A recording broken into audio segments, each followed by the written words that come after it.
Assalamualaikum warahmatullahi wabarakatuh.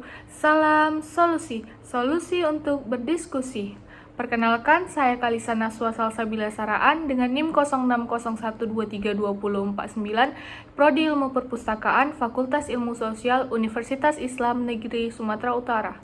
Di video kali ini, saya ingin menjelaskan bagaimana gambaran dari perjalanan demokrasi di Indonesia dan bagaimana dengan sistem demokrasi yang tidak berjalan dengan lancar dan apa solusi menurut dari pendapat saya.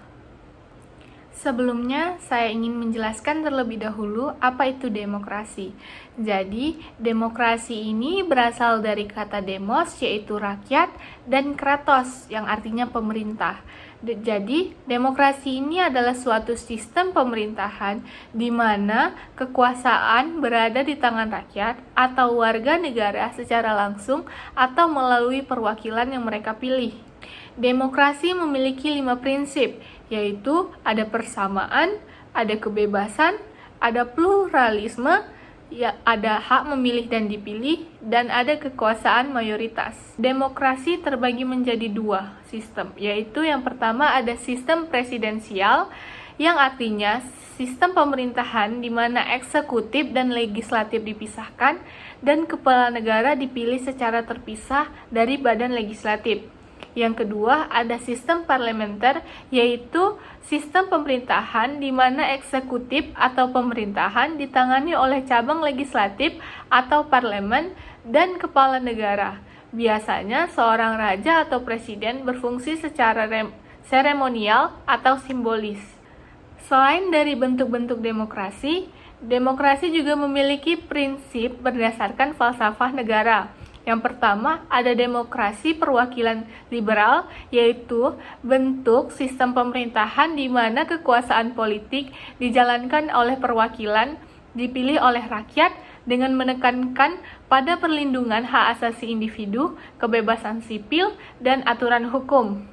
Yang kedua, ada demokrasi satu partai dan komunisme, yaitu 2 sistem politik yang berbeda secara signifikan. Oke, selanjutnya saya ingin menjelaskan perjalanan demokrasi di Indonesia. Jadi, pada periode awal kemerdekaan 1945 sampai 1959, setelah proklamasi kemerdekaan pada 17 Agustus 1945, Indonesia menghadapi tantangan besar dalam membangun negara baru. Pada periode ini, demokrasi diwarnai oleh pertarungan politik yang sengit antara berbagai kelompok politik, termasuk Partai Nasional Indonesia atau PNI dan Masyumi. Namun, masa ini juga ditandai oleh krisis politik dan ekonomi yang serius, serta perjuangan melawan kolonialisme Belanda. Oke, kali ini kita masuk ke pembahasan tentang perjalanan demokrasi di Indonesia, yaitu sejak kemerdekaan pada tahun 1945, jalan Indonesia menuju demokrasi penuh dengan pasang surut. Di era demokrasi parlementer 1950 sampai 1959, sistem demokrasi parlementer dilaksanakan dengan kekuasaan legislatif yang kuat. Era ini ditandai dengan ketidakstabilan politik dan seringnya pergantian kabinet. Demokrasi parlementer dianggap tidak sesuai dengan kondisi sosial politik Indonesia pada saat itu. Kemudian, di era demokrasi yang diinduksi pada tahun 1959 sampai 1965 diprakarsai oleh Presiden Soekarno dengan tujuan untuk menstabilkan negara dan melaksanakan pembangunan nasional. Di era ini ditandai dengan pembatasan kebebasan sipil dan penindasan terhadap gerakan politik.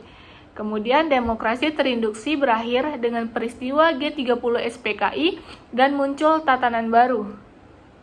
Tatanan baru yang disebut sebelumnya yaitu adalah era demokrasi Pancasila atau biasa disebut dengan Orde Baru pada tahun 1966 sampai 1998. Penerapan demokrasi Pancasila dengan penekanan pada stabilitas politik dan pertumbuhan ekonomi.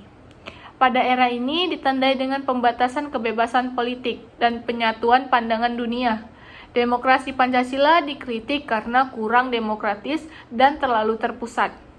Setelah periode revolusi dan krisis politik, Presiden Soekarno digantikan oleh Soeharto melalui kudeta militer pada tahun 1966. Di bawah pemerintahan Orde Baru, demokrasi mengalami pembatasan yang signifikan dan pembungkaman terhadap oposisi politik. Partai politik dibatasi, kebebasan pers ditekan, dan sistem politik terpusat di sekitar kediktatoran militer. Selanjutnya ada masa reformasi pada tahun 1998. Dimulai sejak jatuhnya Presiden Soeharto dan tuntutan reformasi demokrasi.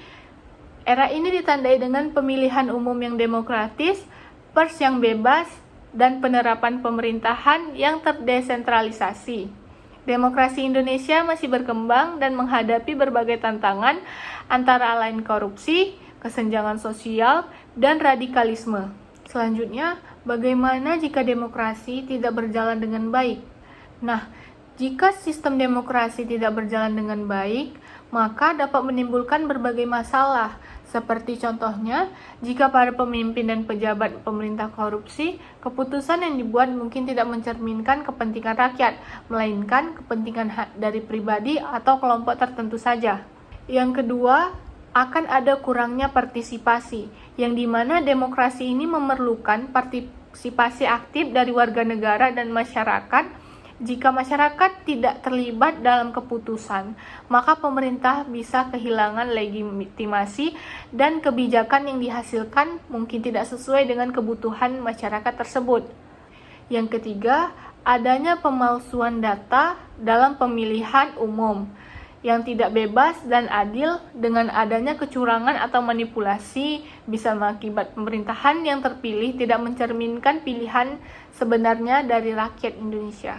Yang keempat, ada ketidaksetaraan yang tinggi bisa menyebabkan sebagian besar kekuasaan dan kekayaan terpusat pada segelintir orang yang dapat merusak prinsip dan demokrasi, yaitu kesetaraan dan keadilan. Dan yang terakhir ini adalah yang sangat berpengaruh ke negara, yaitu kelemahan lembaga negara, yang dimana institusi demokrasi yang lemah seperti peradilan, parlemen, dan lembaga penegak hukum bisa menyebabkan ketidakmampuan dan menjalankan fungsi pengawasan dan penegakan hukum dengan efektif.